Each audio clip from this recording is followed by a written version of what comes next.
brand new shoes. They were shiny, purple, and felt very fast. She put them on and wiggled her toes. They were the prettiest shoes she had ever seen. Hina took a step toward the door. Squeak! She took another step. Squeak, squeak! Hina stopped and looked at her feet. Her new shoes had a very loud, very silly voice. At the school gate, Hina met her friend Zara. Squeak! Went the shoes. Zara's eyes went wide, and then she giggled. Did a little bird follow you all the way to school, Hina? She asked.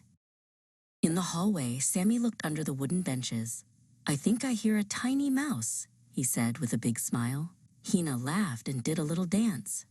Squeak, squeak, squeak, went the sneakers.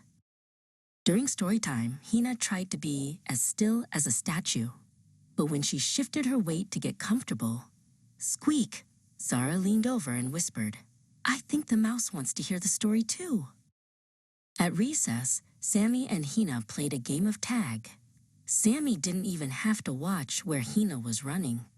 He just closed his eyes and followed the squeaks around the big blue slide. It was the funniest game they had ever played. When Hina walked home, her mother, Fatima, was already waiting at the front door. I heard you coming from a whole block away, Fatima said, reaching down to give Hina a big, warm hug. I love my new shoes, Hina told her mother, but I think the mouse in my sneakers is getting very tired of squeaking. She sat on the rug and looked at the shiny purple soles. She had a clever idea.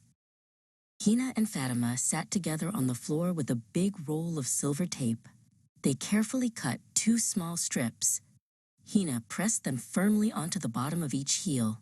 Good night, little mouse, Hina whispered. The next day, the shoes were as quiet as a whisper. The mouse was gone, but the fun stayed.